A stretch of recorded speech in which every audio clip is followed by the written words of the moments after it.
Salut à toi! Alors, pour commencer, bonne année, parce que je ne voulais pas souhaiter en direct la semaine passée, puisque j'ai fait défaut d'une vidéo. Je me suis pris du temps, puis j'ai avancé le bricolage, c'est ma priorité d'avancer au plus vite à la maison pour terminer tout mon bricolage. À chaque fois que je fais quelque chose, ça s'enchaîne, je vois ce qui va pas, donc finalement la liste elle se rallonge. Bon, bref. Passons à autre chose, donc très très bonne année à toi, 2022. Je te souhaite tout le meilleur, sincèrement, que tu puisses réaliser ce que tu portes au plus profond de toi pour être heureux, serein et dans une plénitude. Donc en ce début d'année, j'ai voulu, moi à chaque fois c'est vraiment de manière très intuitive que je fais mes vidéos. S'il me passe quelque chose par la tête et que j'ai envie de le développer, je fais la vidéo à ce moment-là. Donc je veux que ce soit jamais la même chose. Voilà, toujours changeant. J'aime à chaque fois ce renouveau, tout en restant moi-même, bien évidemment. Donc la beauté, qu'est-ce que la beauté? Alors je n'ai jamais connu dans ma vie ce problème où j'ai eu un harcèlement ou bien on m'a dit de méchantes choses concernant mon physique. Vous allez me dire, oh non mais ça va Myriam, toi t'es bien quoi. Non, je pense que c'est mon caractère. C'est mon caractère qui a fait toute la différence.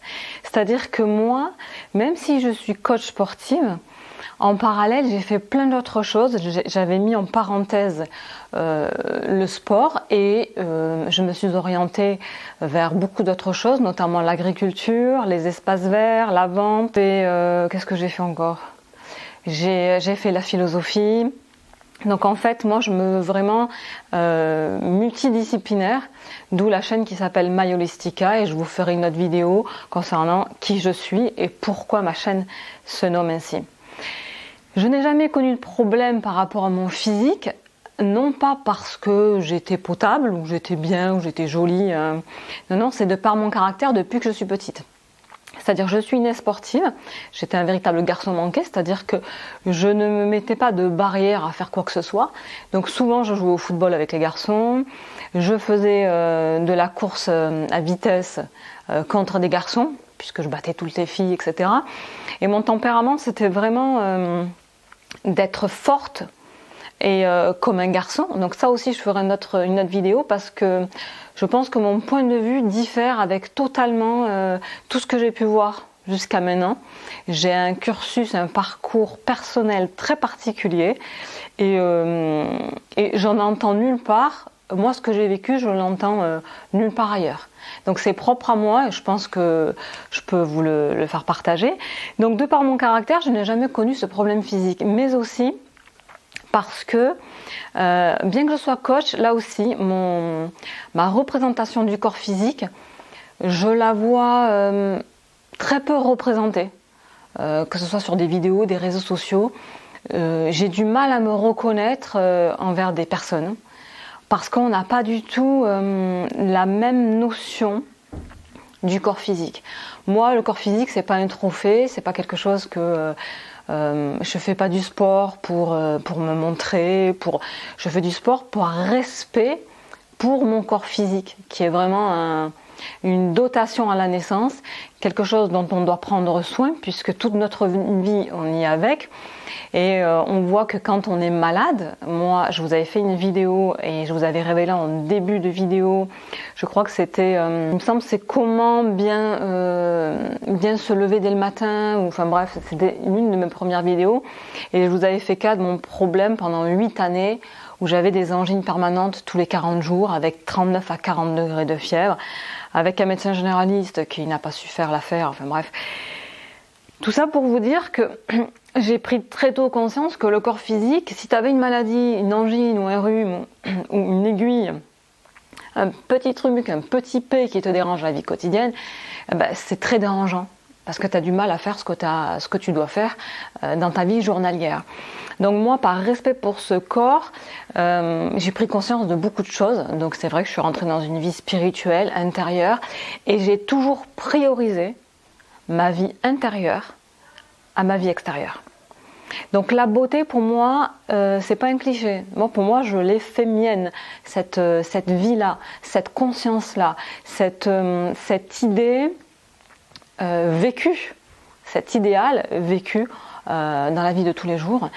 Et cette beauté, je la voulais d'abord intérieure, parce que ça me semblait totalement inconcevable que d'afficher une plastique et à l'intérieur être totalement médiocre et laid et laide.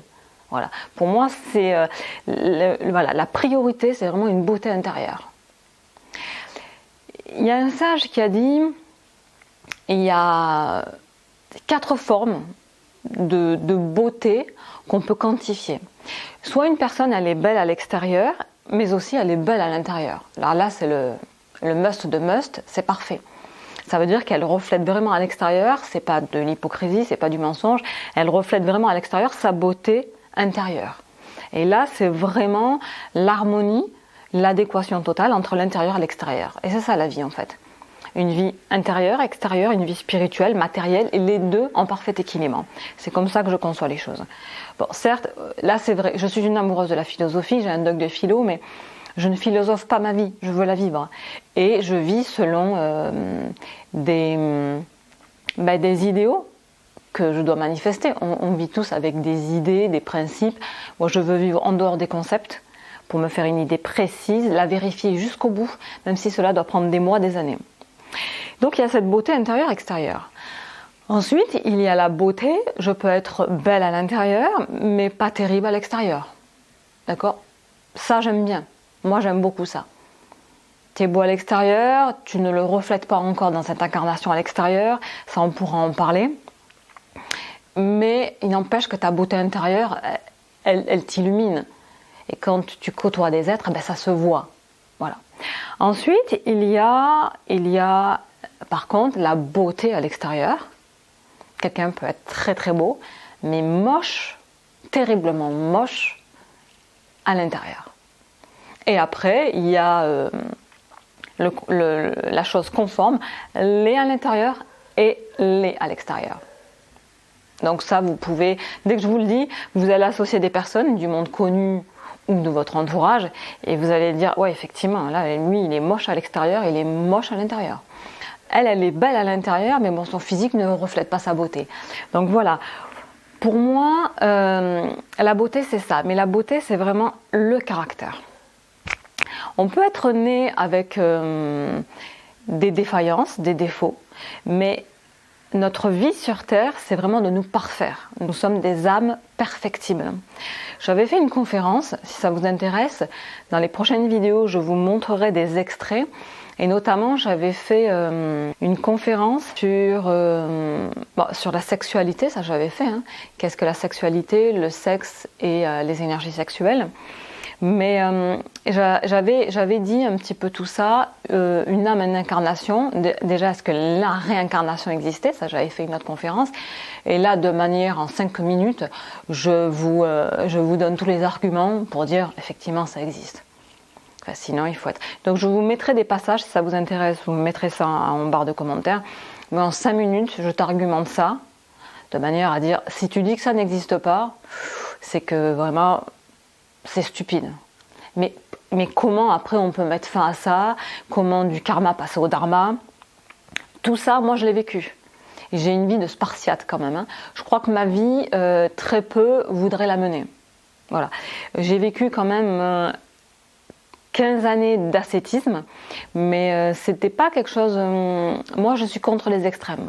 Parce qu'un extrême en amène toujours un autre. C'est vraiment l'arbre du bien et du mal, c'est-à-dire tu te crois bien, mais c'est autant pareil que le mal. Et la voie du milieu, vous allez me dire c'est le bouddhisme. Oui, mais moi de toutes les philosophies que j'ai étudiées, je suis une grande amoureuse de Platon, hein, je suis platonicienne à 100%. Et d'ailleurs dans ma vie quotidienne, j'ai fait comme si j'étais dans l'académie de Platon, et d'ailleurs même dans ma vie réelle, j'ai côtoyé cette académie philosophique, spirituelle, et il y a peu de temps, j'ai vu que c'était plus en conformité avec ce que je vivais à l'intérieur, donc j'ai dû m'en séparer. Ça, je vous en ferai part. Mais pour moi, la vie, elle est philosophique, elle est pratique, elle est basée sur un un haut idéal sur des idéaux, c'est des archétypes comme dirait Platon, mais et si tu n'as pas ça, ben, tu vas vivre dans des concepts et des illusions. Par exemple, moi, la beauté comme elle est conformément vue et idéalisée dans les réseaux sociaux, les magazines, mais pour moi, c'est une honte, mais une honte réelle du corps physique. Cela n'a rien à voir avec la beauté. On nous présente une plastique, je reviendrai sur l'incarnation, on nous présente une plastique parfaite, soi-disant, mais qui a dit que c'était parfait, mais pour moi, sans âme. C'est-à-dire que chaque individu est né avec des caractéristiques de par nos précédentes vies, et on doit travailler sur cette vie à nous parfaire. Donc je parlais, je vous mettrai un petit truc une petite séquence d'une de mes conférences, d'être perfectible, sinon ça n'a aucun sens. Si on se traîne qu'on me boulait tous nos défauts dans la vie quotidienne et qu'on se met à la chirurgie esthétique, à dire tel détail, tel détail, tel détail, non mais ça ne te change pas en profondeur. Or, ce qui est beau chez un individu, c'est voir sa transformation, mais que cette personne grandisse en sagesse, en discernement, et qu'on puisse dire « Waouh, quelle belle personne c'est devenue au fur et à mesure, toujours changeante, toujours à nous étonner ». Sinon, si c'est stationnaire, à dire « Je vais faire telle chirurgie, je n'ai rien contre la chirurgie si tu as effectivement un défaut physique, ça t'a apporté du harcèlement ou des moqueries, fais-le, mais que ce soit addictif, maladif, croyant que tu vas te changer avec ça, franchement c'est une hérésie. Que tu veuilles te faire quelque chose parce que effectivement tu te sens mal, et si ça peut t'aider à te booster pour que dans ta vie quotidienne tu puisses t'améliorer et avoir cette transformation intérieure pour acquérir cette beauté intérieure, et inéluctablement ça va se refléter à l'extérieur, tu vas émaner quelque chose et on va te trouver beau. D'ailleurs on le voit à travers des artistes, ils sont physiquement pas terribles, mais ils ont un tel humour, ou par exemple un tel magnétisme, ou tellement une approche sympathique. Bon, peut-être que derrière ils peuvent être, on a des retours de leurs proches qui disent mais la personne est exécrable. Bon, il n'empêche qu'ils ont un magnétisme et qu'on les trouve beaux, bien que leur physique soit ordinaire. Voilà. Donc ça peut. Donc c'est vraiment quelque chose qui jaillit de l'intérieur. Là, ce qui se passe, moi, de ma déception avec ces réseaux sociaux, c'est que tout est faux déjà, mais que tout est faux. C'est-à-dire, telle pose, fais-moi telle photo, tout est truqué.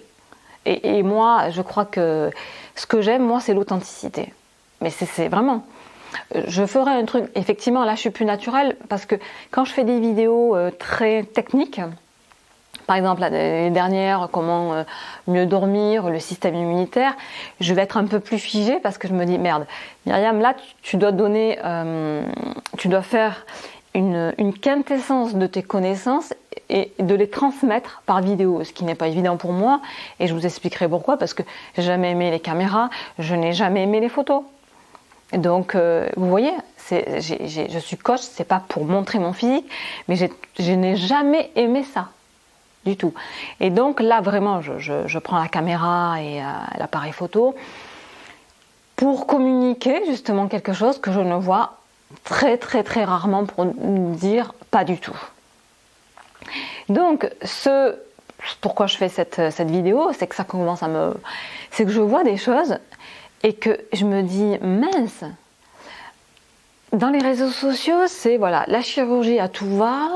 C'est je te vends ça comme si je te vendais, je sais pas moi, un banana split ou une fraise, je sais pas, enfin bref, c'est du grand n'importe quoi, alors que chacun a une beauté bien particulière. Moi par exemple, je n'ai jamais fait de chirurgie. Je ne veux pas dire, je vous l'ai dit, si quelqu'un a besoin d'une chirurgie parce qu'il a un défaut, qu'il se sent mal, bah, qu'il le fasse. Rien n'est négatif. Mais que ce soit une overdose, et qu'on lui dit « Oh ben c'est comme si maintenant tu allais te laver le visage le soir avec le savon et tu vas faire une chirurgie tous les soirs. » Enfin, moi je pense à nos jeunes qui sont incroyablement influençables. Mais ils voient ça, mais ils savent plus. Je vais me faire refaire le vagin, les si. Et par quand même, je vous l'ai dit sur Instagram quand je vous ai dit mes meilleurs vœux, j'ai dit quand même la débilité profonde de l'humanité, malgré tout cela, parce qu'il y a une débilité quand même. Enfin, il faut quand même pas... des fois, je me dis, bienvenue chez les fous.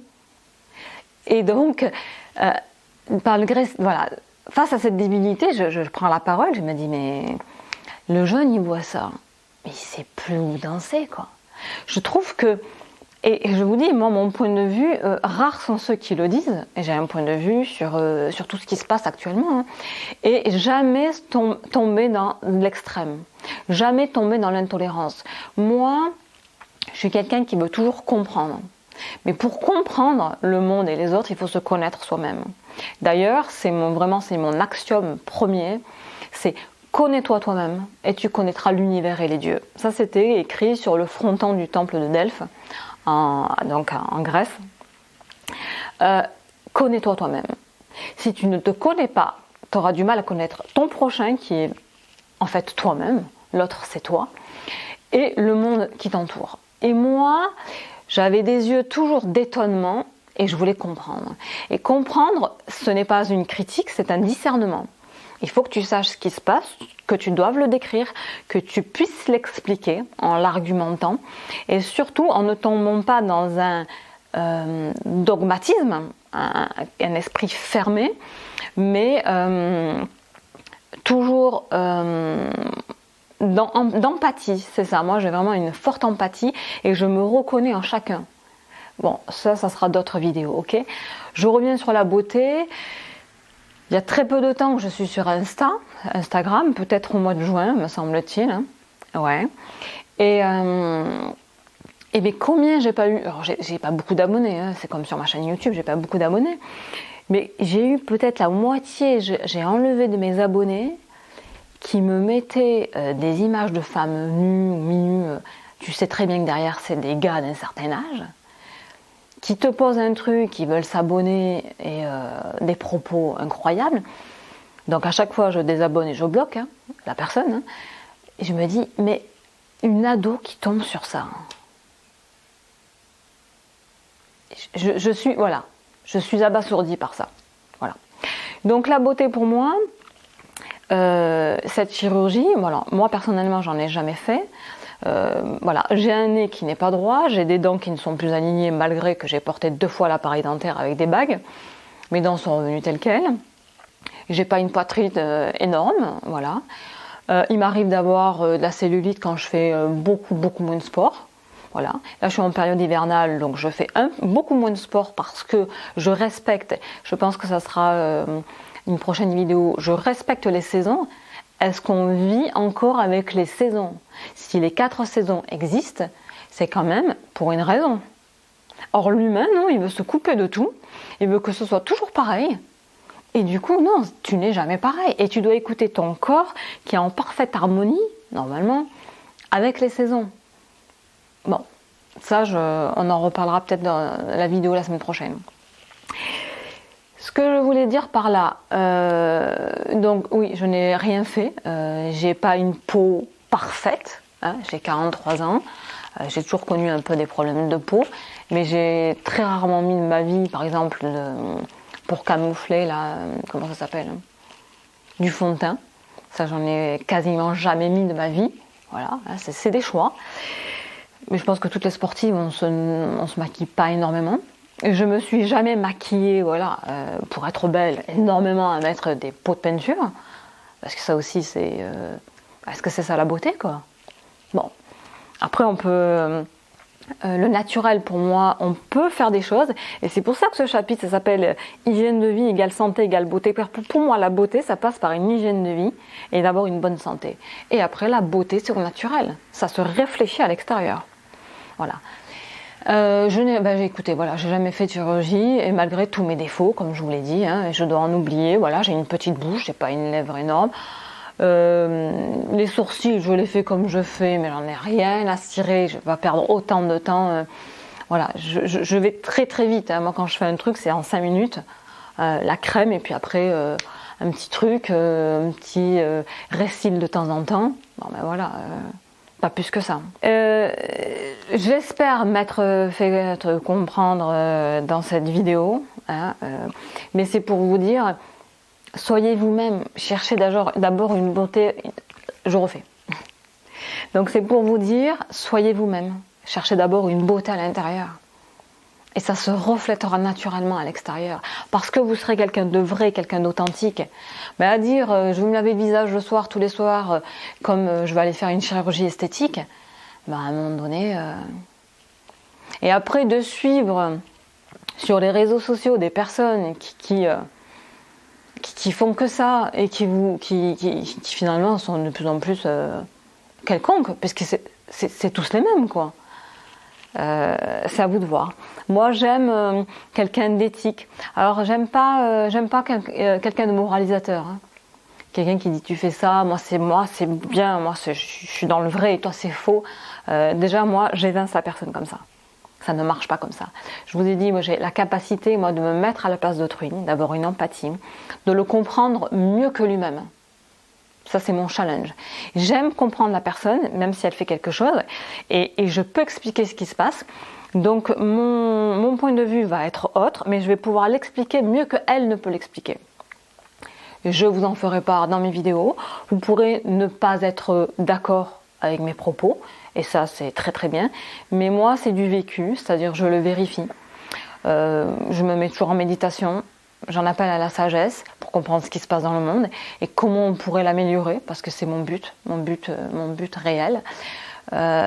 Et en tant que coach, voilà, c'est le coach où je prends le suivi de la transformation physique, mais il y a tout qui doit suivre derrière. La personne doit être équilibrée à tous les niveaux, après qu'elle le veuille ou pas. C'est vrai que rares sont les personnes qui vont vouloir peut-être ça, parce que souvent on m'a dit, en dehors de mon coaching, des amis, m'ont dit non mais attends Myriam, c'est un énorme boulot que tu nous demandes là. Oui, mais de se remettre en question, de s'améliorer, de pouvoir vivre au mieux. Parce que pour moi, même quand plus tu gagnes de l'âge, normalement tu ne dois pas gagner en vieillesse, on est bien d'accord, tu dois gagner en sagesse. Nos anciens comprenaient ça. Ça fait partie d'une autre vidéo. Si la vieillesse doit nous faire peur ou pas. Voilà, en gros, c'était ce que j'avais envie de vous dire concernant la beauté. Tu t'acceptes. Voilà, moi je n'ai rien de parfait dans mon corps. Mais ce qu'il y a, c'est que la seule différence, c'est que je n'ai jamais bloqué sur mon physique.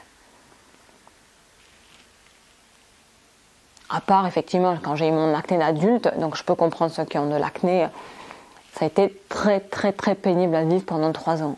Et depuis que je vous dis que je ferai cette vidéo, je la ferai. Là, ça a été très pénible. Parce que ça te touche, c'est ton visage, c'est en direct, tu vois ça tous les jours. À la rigueur, si ça avait été planqué ou sur le dos, j'en sais rien, ça serait passé. Mais là, c'était vraiment virulent, physique. Bon voilà, je vous dirai ce que j'ai trouvé pour atténuer ça. Mais voilà, sois beau d'abord à l'intérieur. Prends soin de ta vie quotidienne par une activité physique douce ou un peu plus cardio. Mange bien, pense bien, ressens bien. Je vous l'ai dit dans mes précédentes vidéos, avec pour le cerveau, pour la force mentale. Je vous ai expliqué tout ça. Donc à vous de voir maintenant. Mais cette beauté qu'on nous affiche, elle est fatigante. D'ailleurs là, j'étais abonnée à une youtubeuse que j'aime bien. Et sur Insta, j'étais abonnée. C'est une coach sportive américaine que j'aime beaucoup, que j'ai suivie ces dernières années. Et elle est authentique. Et si je dois peut-être avoir une coach que j'aime bien, je pense que c'est ma préférée. Et qu'est-ce qui s'est passé là, ces derniers temps? Je me suis désabonnée d'elle sur Insta parce que, et pourtant je suis pas fermée, mais j'étais fatiguée de l'avoir en petite culotte et en petite brassière parce qu'elle a mais moi pendant des années il n'y avait pas de problème parce qu'elle était tellement authentique. Elle a une poitrine refaite et c'est vrai que dans toutes ses vidéos c'est ça quoi, c'est la brassière, poitrine ici. Bon, j'ai pas trouvé ça dérangeant parce que je trouvais que c'était une belle âme, une belle personne. Mais là, ces derniers temps, je disais mais merde, elle me fatigue. En fait, elle fait la démonstration que c'est que le corps physique comme ça, alors que la nana, elle est super. Je suis passée au DAB depuis toutes ces années, mais et là, à force de voir que ça, je suis lassée. C'est-à-dire, tes coachs, c'est pas que ça, quoi. Voilà, la personne, elle me montre que ses abdos, ah, je suis là. Moi, ça me fatigue. Ça me fatigue. Voilà. Même je vois des filles sportives le 1er janvier porter 100 kilos, tout ça. Je me dis, merde, oh, les filles, on est le 1er janvier, là, quand même. Oh, vous avez une vie ou quoi, là? Vous voyez, moi, j'ai pas fait une vidéo la semaine passée. J'ai une vie. Moi, j'ai ma maison à terminer parce que c'est moi qui fais tout le bricolage, parce que j'adore bricoler. Mais, oh là, j'ai une vie. Et les réseaux, ok. Si c'est on est authentique, mais c'est pas ma vie. On est d'accord. Donc, voilà, j'ai enlevé, je me suis désabonnée, pas encore sur YouTube, mais sur Insta, parce que j'en avais marre de l'avoir affiché son corps comme ça. Et en plus, moi, je suis très tolérante. Je suis très ouverte aux personnes. Mais ça faisait trop cliché, et à force de voir que ça, je dis, je suis fatiguée, quoi. Je suis fatiguée. Parce que c'est pas la représentation que je veux donner du corps, de la féminité, et voilà. Donc ça peut faire vieillot si vous voulez, traditionnaliste, mais je m'en fous. Non, et pourtant je suis quelqu'un de cool. Je sais pas s'il y a cool ici, ouais, cool, ouais. Je suis quelqu'un de très cool et j'aime les gens, j'aime vraiment. Mais des fois il y a un marasme, quoi. Voilà. Donc là, c'était juste cette vidéo pour dire ce marasme. Soyez vous-même, naturel, aimez-vous, mais soyez de belles personnes avant tout. Soyez de très belles personnes avant tout, parce que c'est ce dont l'humanité a besoin. Et pas de personnes refaites et soi-disant parfaites à l'extérieur, alors que pour moi, c'est pas du tout parfait, quoi. Voilà. J'en arrête là pour aujourd'hui. Je vous souhaite une très très très bonne semaine. On fera une vidéo donc la semaine prochaine. Qu'est-ce que j'ai dit au fait? Ah, sur les 4 saisons. Est-ce que vous respectez ouais, il faut que je note ça sur. C'est les idées voilà qui arrivent sur le moment. Donc une très bonne semaine. Je vous souhaite tout le meilleur. Prenez soin de vous, de vos proches, et on se dit à dimanche prochain.